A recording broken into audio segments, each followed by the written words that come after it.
Hi, I'm Peter J. Ray. Welcome. Today's topic is the 2010's Return to America. On January 1, 2010, I was living on Allenby Street in Barangay Maytunas, San Juan, Metro Manila, Philippines. So this talk today will be about the first 8 years of this decade. We still have a year and 10 months to go.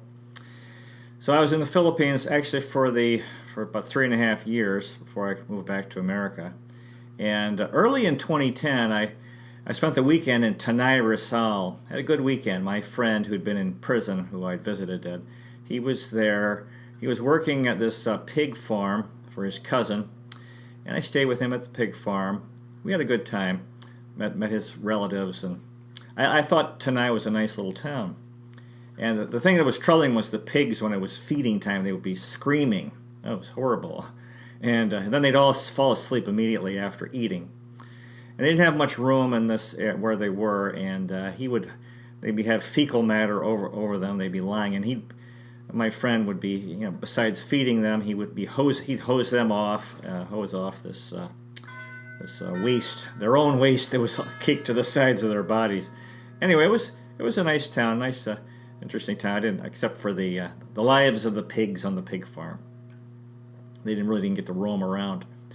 Anyway, in early 2010, I was doing very well. I had a lot of energy. I had a lot of intelligence, creativity, charisma, and so things were going extremely well. And of course, and the thing is, I developed pride, and like the saying from the Bible, pride goeth before a fall. And eventually I did fall. I fell about as bad as I'd ever fallen in my life. But anyway, it was very, very tragic. Hopefully, things are actually going well now in my life. And so hopefully I won't develop pride again. Because, I remember years ago, back in the 70s, Muhammad Ali was the tremendous heavyweight boxing champion. He actually fought a fight in Manila. Thrill in Manila, I think in 75. My wife's father, Emiliano Garcia Sr., saw that fight in Cubao at the Araneta Coliseum. There's still Ali Mall there, named after Muhammad Ali. Ali used to say, "I am the greatest." I've noticed on TV they're showing those clips. And I don't know, I guess to develop pride in individuals. And he had a sense of humor as well, so people even though he had a lot of pride, obviously he was very prideful, very arrogant, but he was a funny guy, still a good guy.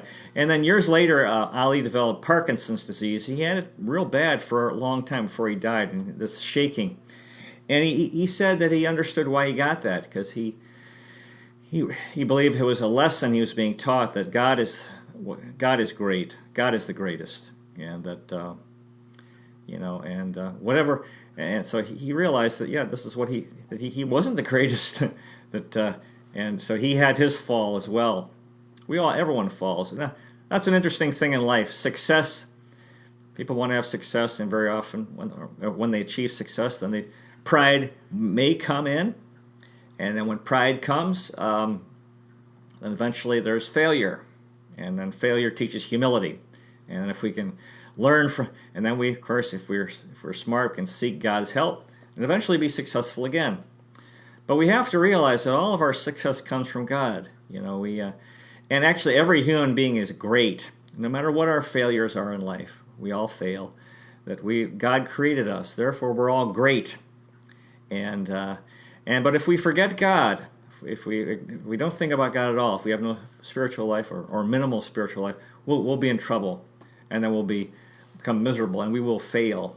And so should respect other people as children of God as well. Every human being is great, and eventually that greatness will manifest. It doesn't manifest because of qualities we all have: selfishness, anger, fear, hatred, greed, whatever. These things that hide our greatness. But it will manifest eventually, because that's who we really are inside. We are children of God. So anyway, this was a tragedy that happened because of pride in me, and took about 1.5 years before I really fell hard. In the meantime, the Philippines had a presidential election in 2010, and became obsessed with Philippine politics. I have a political bent, I have to admit. Politics I find very attractive. The struggle for power and the maintenance of power, the use of power in government in history and around the world. I've read tons of books on American politics, American presidential elections. And then during the 2010 presidential election in the Philippines, I found it extremely compelling, entertaining, dramatic. And my life actually, for about a year and a half, was taken over by Philippine politics, which was tragic because I neglected my spiritual path, and I neglected my work as a teacher. All I cared about was Philippine politics. And the thing that was compelling is, early in 2010, Gloria Macapagal Arroyo was the president, and she was a semi-dictator. She had become abusive, and that she herself was actually an example of tragedy. That she developed pride herself. And then there was all this worry, what would happen, would she try to stay in power?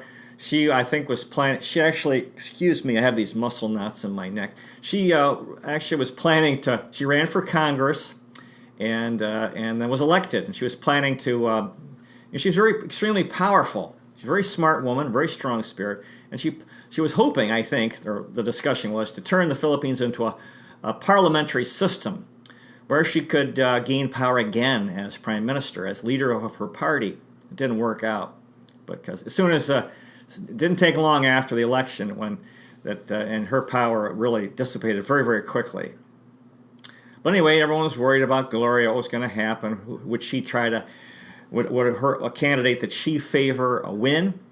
And the early favorite in the election was Manny Villar, according to my memory. He had a lot of money.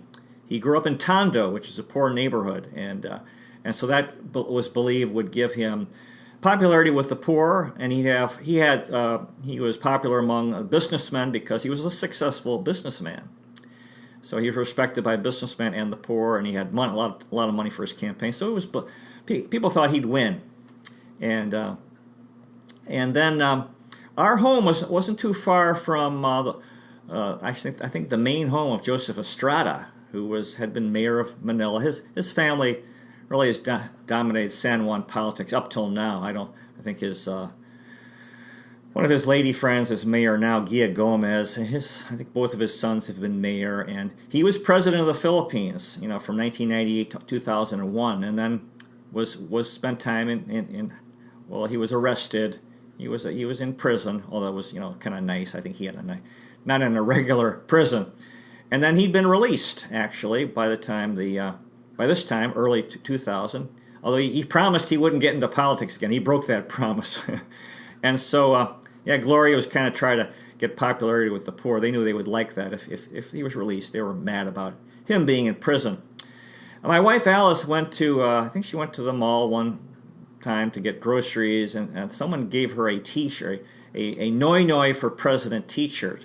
He was running for president. He was the son of Ninoy Aquino, who should have been president of the Philippines, but was imprisoned when Ferdinand Marcos became a dictator and was exiled. And then he came back to the Philippines and was shot and killed at the airport. And this party, and eventually his widow, Cory Aquino, became president during the People Power Revolution in '86. And they adopted the color yellow because Ninoy, he was in Boston for I don't know how many years, maybe 8 years, I don't know. And he was worried that did the people forget him? Had he been forgotten? Because he was, he would have been elected in 1973.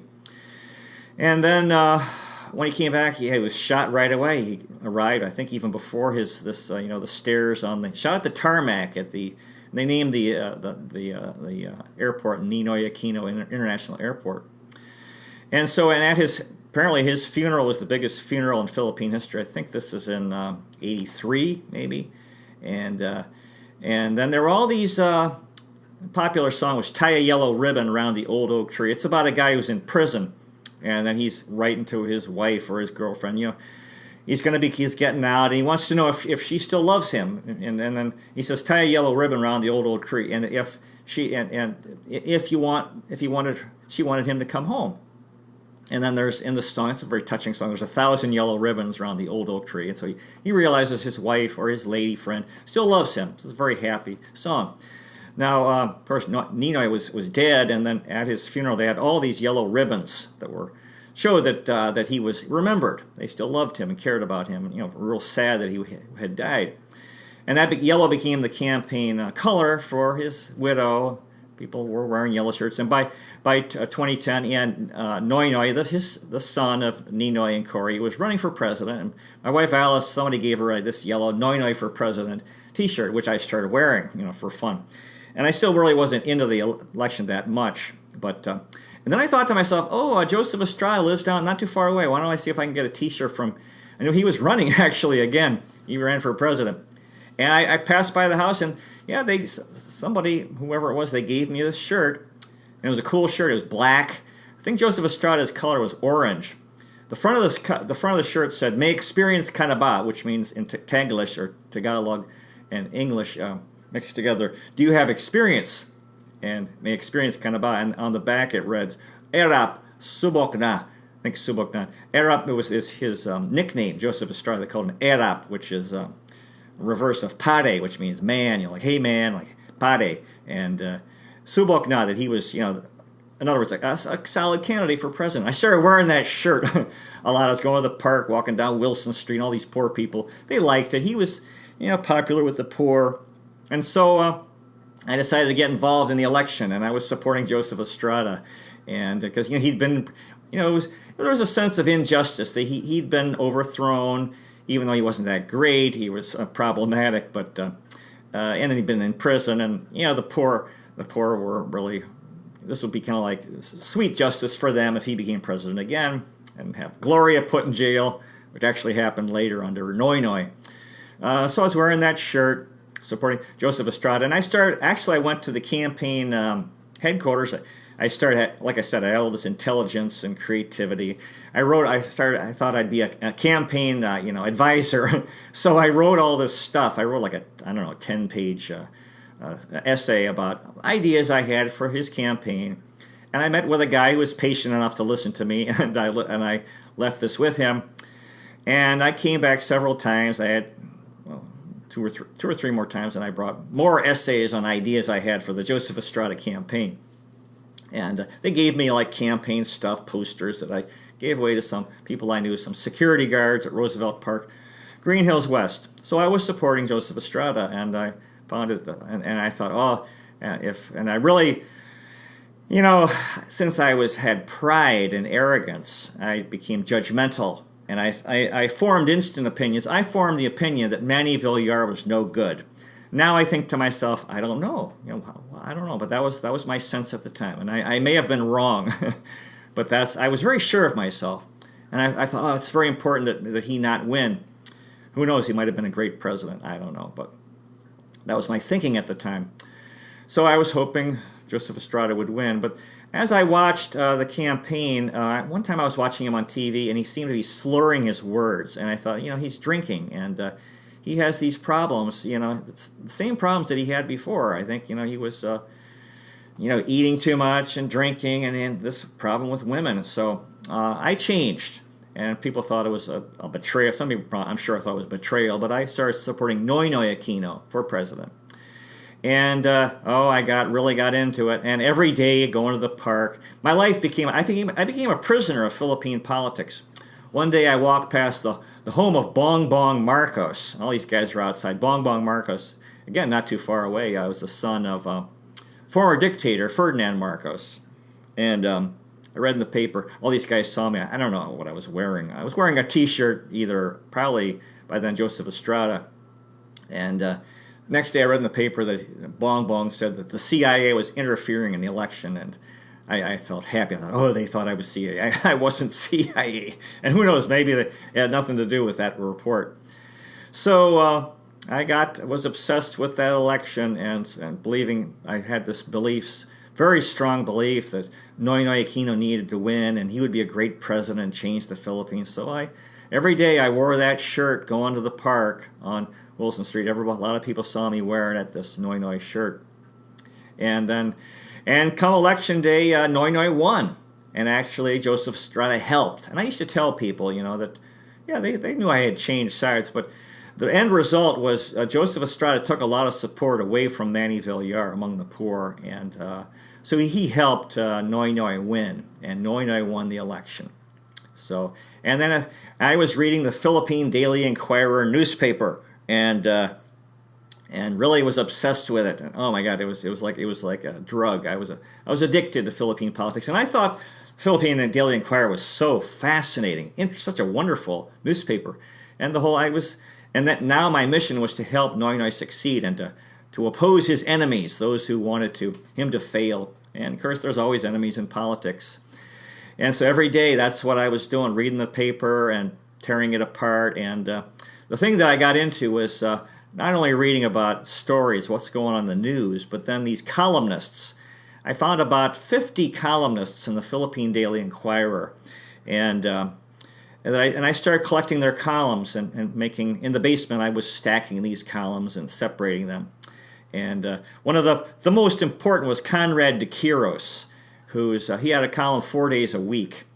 And that I read that every day. That was like my first thing I read. And another one was Winnie Monsad, who had a column. I'm not sure how often, but there were a whole bunch of others. Can't tell you the names right now. I can't remember.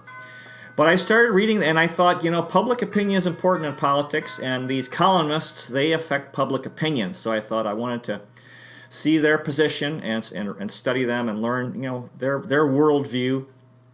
And boy, did I work hard! And I started writing letters to them. I was reading all these columns, and trying to influence them, trying to see what their position was, and try to cater to their way of thinking. Conrad de Quiros seemed to be sympathetic to the communist movement, which wasn't that uncommon. And he actually had a stroke, I think. I felt bad. He's no longer writing. I don't know if I think he's still alive, but he's no longer writing columns. I think he was the most influential columnist. So anyway, I was real busy writing letters to columnists, reading their columns. Before I'd write a letter, I'd read quite a few of their columns and then after I'd write letters, I'd keep track and see if there had been any change in their thinking and their writing. And this one guy who was very anti-Noy Noy, I wrote him a tough letter. I was really hard on the guy, for the things he was saying. And actually, he stopped writing for a while, for some time, for more than a month, I don't know. And I felt very happy that this guy was, I felt I intimidated him. I felt like I was a warrior fighting for Noy Noy Aquino. And so actually, the 25th EDSA Revolution anniversary came February 25th to that was 2011. Yeah. 1986 to 2011. I went there. I went to EDSA, this EDSA shrine, and for that, which was fun, And anyways, that's what I did for a year and a half. I was completely obsessed with Philippine politics, and every day reading the newspaper, watching the news on TV, and seeing how things were going, and trying to see how I could help. And it was cool at that 25th EDSA Revolution. I made my Noy Noy came. I made my way to the front row, and we were yelling Noy Noy Noy Noy, and this is the sign of his political party, lob on this L, and going back. And I was yelling with these people, Noy Noy Noy Noy, and I made eye contact with him. I was all happy about that. So crazy guy, crazy American with this rally among Filipinos for the 25th anniversary of his mother taking power in 1986 against Ferdinand Marcos. So this is what I did. And I was having conflict with people, unfortunately, because I felt Alice and Tim were sick of hearing me talk about Philippine politics and my opinions. I was very opinionated, thought I was right all the time, and thought this was so important, what I was doing, my support for Noy Noy Aquino. So that's what was going on. And that went on until July of 2011. And then I flew home with Tim. I flew home to Cleveland, Rocky River. My father was dying in the summer of 2011. And then, I really crashed and burned. I hadn't been eating enough. I hadn't been getting actually any exercise. So I was and the thing is, politics is really not, you can become addicted to it, but it's not strengthening. The only thing that strengthens us is God context, spiritual life. And my spiritual life had been neglected because everything was Philippine politics. So I was weak. I was very weak. And when I went through withdrawal from Philippine politics in the U.S., because I was away from it and I couldn't read the newspaper. My father was dying. The unthinkable was happening. My father was dying, and they were planning to. My brother came to help out, and they were going to sell the house. The family home was being sold. I became very, very depressed, and because actually I still had my room in the old family home. I had stuff there, and my dad dying. I had a wonderful father, and this was devastating. I was devastated. He died at the memorial service. I did not speak. I was so depressed. It was too bad. I felt bad that I couldn't speak at his memorial service. So I talked about this in another video. My recovery from depression. I had a 2-year severe depression, and then I remember seeing the newspaper, and it just the magic was gone. Philippine politics didn't have magic anymore, and I had doubts about my everything, that whether Noy Noy was great or not. I didn't know, and so it was a horrible time for 2 years. Worst time of my life, really, but I survived it. Thank God. I'm glad I'm still alive, that I made it through the darkest time of my life. And I was healed because God does love us, and since God loves us, or I call God Divine Mother, God wants us to be happy. Divine Mother wants us to be happy, and I was very, very unhappy. It was very hard on my wife Alice and our son Tim, and I regret that, how much they suffered having having basically a dead guy around in the home who. I was negative. I just was trying to be alone as much as I could so I wouldn't hurt other people. And I felt very uncomfortable about being around people. Anyway, and I had a miraculous cure in July of 2013 when I remember something got through to me, and I think it was probably God talking to me. And I prayed to God. I said, God, you're God. You can do anything. You can heal me, which is true. I thought I was damned. I thought I was hopeless. But there's no soul is damned. There's no eternal hell. That's just not true. Because what kind of a God do we have if there's eternal hell? It's terrible. That's not true. There's all the teachings, in this low, ignorant age we're living in. No. Every human being will go to heaven forever one day. But these are the teachings in our church, but we keep coming back to this earth because we want to be here, because we have desires. But eventually, when we overcome them and want God enough, we won't come back to this tragic sphere, this tragic world. Because God loves every human being very, very much, and will never stop loving every human being. And that's the best thing. That's the best thing of all about life. There are problems in life. Who knows? Physical health problems, financial problems, people die. But the one thing that will never change is that Divine Mother does exist, and that Divine Mother really, really loves us and is very powerful, and therefore everything will be okay. So I started meditating on and off for a week. I was healed after a week. Incredible, unbelievable miracle. Greatest miracle of my life. And I'd been healed of depressions earlier, but they weren't as bad as this one. And then I taught at Restless for about a month, but then I was supposed to come back to the U.S. to help my mother, who was... her husband had died. She'd lost her home. She was in a senior citizen's apartment, and she was very lonely, and she needed me to come. And my brother had been there for quite a while, but he had left, and so I came. I flew to the U.S. in August of 2013, and I've been here ever since. It's about 4.5 years. I took care of my mother for more than a year, and we had a wonderful time together at the Normandy Apartments in Rocky River. And I became a part of the community. All these old people, it was really wonderful. I'd take my mom to breakfast every morning, help her get dressed, help her go to the bathroom. And she could only walk a little bit, and very often I have her in the walker, help her with the walker. Sometimes in the wheelchair if she was tired, get her breakfast, and we'd often eat with other older people, residents. Had a tremendous time. Went to a lot of activities, these social activities, movies. They had this sitting Tai Chi, exercise class. Oh, a tremendous, wonderful experience. For 14 months, I took care of my mom, and I was with her when she died about 4 in the morning, and I was with her. And I was finally a good son. She finally appreciated me.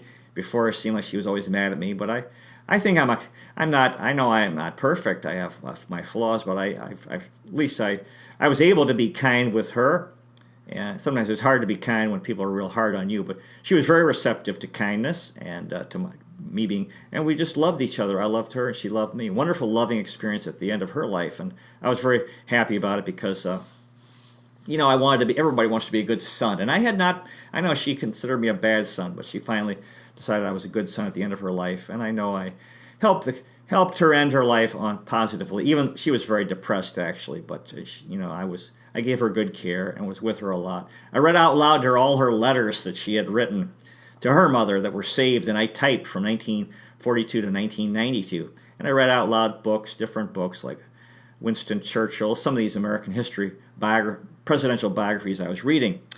So anyway, she died, and then this would be in October of 2014. Alice and Tim started visiting, and they've been visiting every Christmas. They came at Christmas 2013, 2014, 2015, 2016, 2017. Although Tim actually moved here in October of 2017. So Alice and Tim started having good visits together. They were coming here, and we went to see the sites in Cleveland, like the Rock and Roll Hall of Fame, which is a tremendous place. It has all these exhibits and cool videos of Elvis Presley, and it's a real cool building. It's like a shape of a pyramid on Lake Erie. The Christmas Story House, we went to a couple of years ago. Real nice. From the movie Christmas Story, which was filmed here in Cleveland.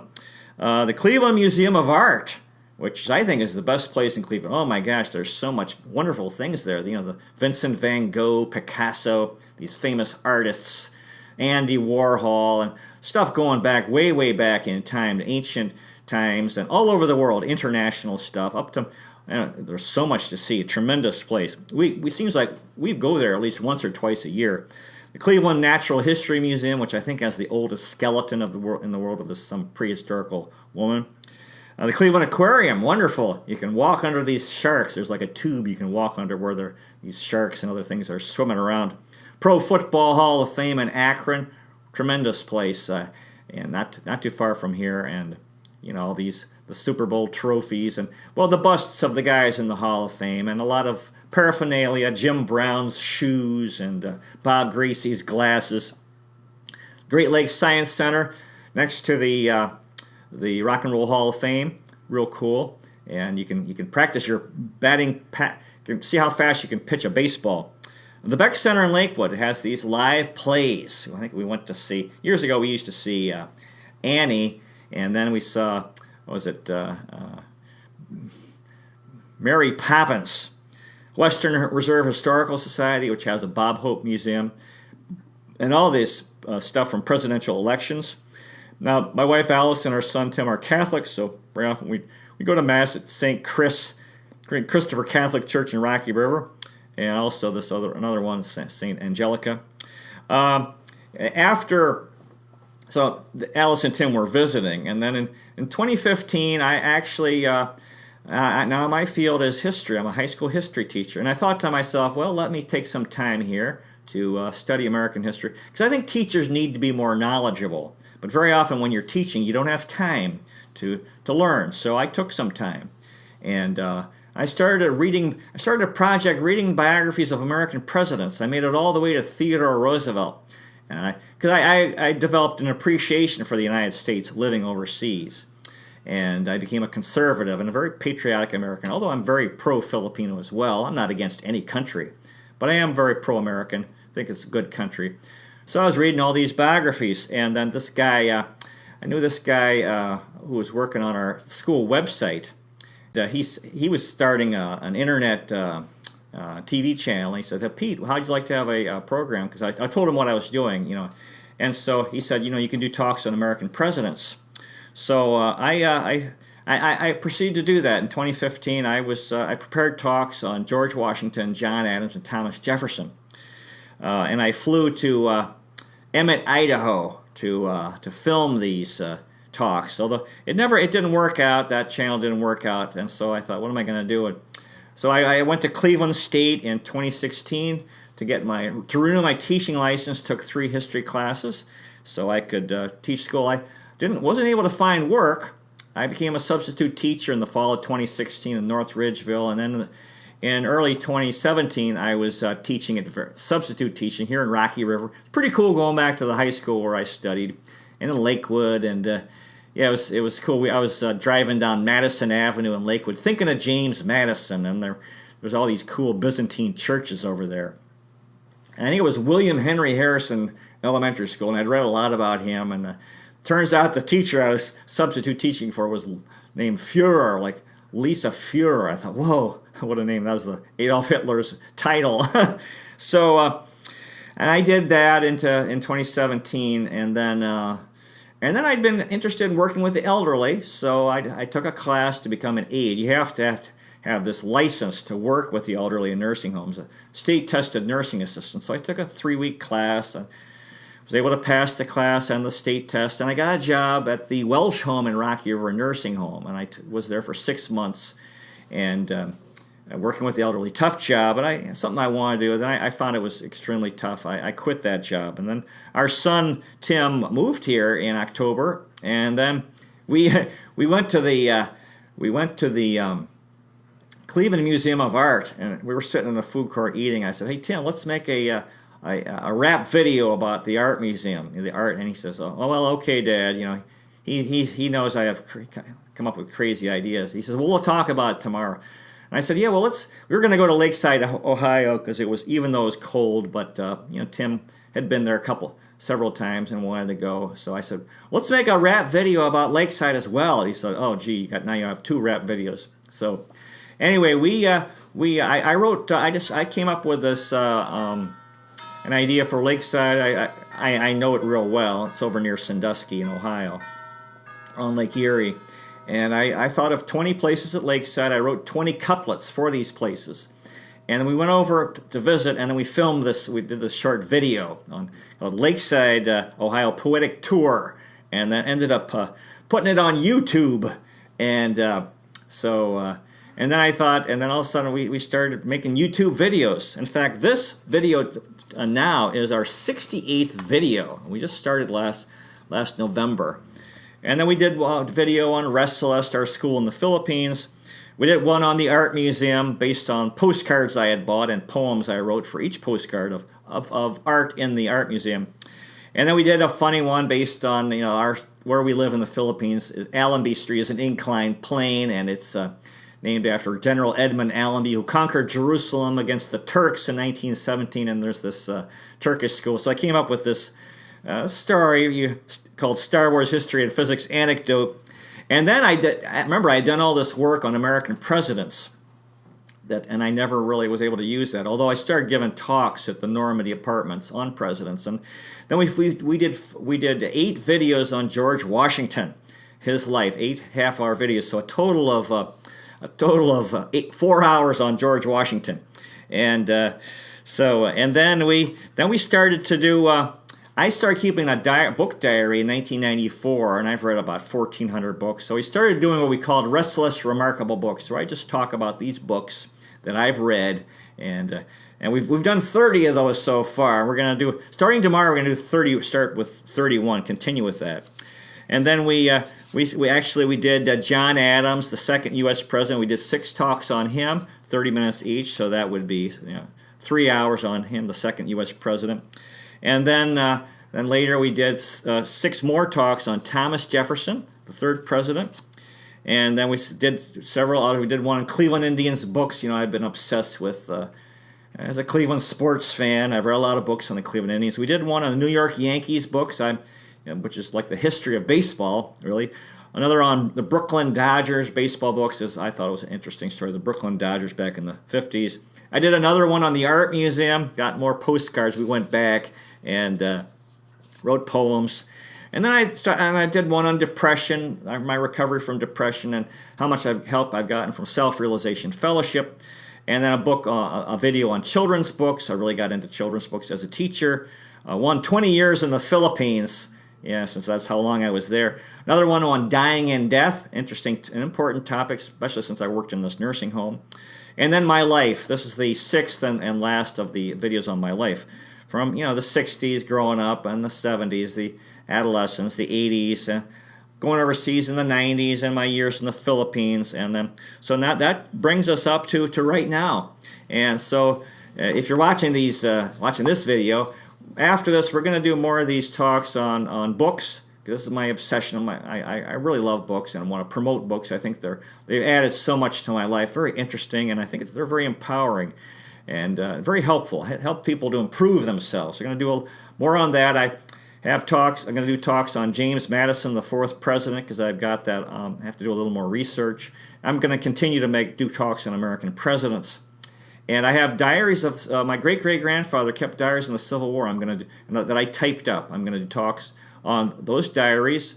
My father's Oberlin College diary, and he kept it was really good. I have that, and my mom's letters I think are really interesting, going back to 1942, and which include her life as a single woman, getting married, her family life, and my childhood, much of my childhood. So I have a lot of ideas to. We'll see what's going to happen. I'm actually thinking of going back to the Philippines and teaching in our school at Wrestlelist, and right now we're making these videos, and so we'll see what happens. And all I know is that what's important is to meditate my spiritual path. The most important thing I think in life is to have us find your spiritual path and follow it as best as you can. Be loyal to it, and then do your work, whatever it is. Do your work and do a good job, because we have to make a contribution to this world, and we should enjoy our work. And right now I'm making YouTube videos, so we'll see. I don't know if I might try it again. I couldn't get a teaching job here in Cleveland. I was surprised. I applied at 120 schools or school districts here in Cleveland. Didn't get hired. So we'll see. I'm not sure what I'm going to do. I've thought about working in a nursing home again. There's one I could walk to near here, or try again to get a teaching job, or go back to the Philippines, because I actually kind of enjoyed. It's nice teaching in a school that you own and you can stay at home. And I did it for 20 years. I have a lot of friends that I really, all those years I was in the Philippines who are deeply embedded in my heart. And the way I was gotten used to living in the Philippines, I've been glad to be back here where I could, enjoy taking a walk and this environment. The change of seasons here, although winter's kind of tough, going over to the park across the street, Brad Street Landing Park, and enjoying Lake Erie and the seagulls and stuff like that. And doing the stuff here. In 2016, the Cleveland Cavaliers won the NBA championship, and so this was something I'd been waiting for since 1972, for Cleveland to win a sports championship. I'd been waiting 28 plus 6, 44 years. Yeah, and I thought of my father, and I was real happy about that. And I went to the parade in Cleveland. I always wanted to go to a parade, although it turned out to be a nightmare, because back in '48 when the Indians won the World Series, the parade was from Public Square down Euclid Avenue to University Circle, a pretty long route. And this time, the parade route was very short, and it was all downtown. Way too many people. I could hardly see anything. Although I did see J.R. Smith he was on a very tall truck. He looked like an African god. He didn't have his shirt on. He was real cool, and it was just real hot. I was alone. I invited my friend Brent, but he was busy. He had to work, so yeah, I didn't. And they didn't go down Euclid Avenue. Although I stayed at East 9th Street in Euclid to watch the parade. Anyway, so Cleveland won a title. The Indians came close to winning the World Series again. But the main thing is to be a winner in your own life. That's the thing. For me to follow my spiritual path and to work, to contribute whatever I can do to this world. And I hope these YouTube videos are a contribution. We'll see. Who knows what's going to happen next? My grandmother used to say when she was older. We know the past, but we don't know the future, but we'll see. The main thing is God loves us, and everything's going to be okay because of that. God will never stop loving every human being. Every human. We're all very, very loved. And we don't know how much. And the only thing we have, our Yogananda was arguing with God once about the suffering in the world. And God said they don't have to suffer. People don't have to suffer.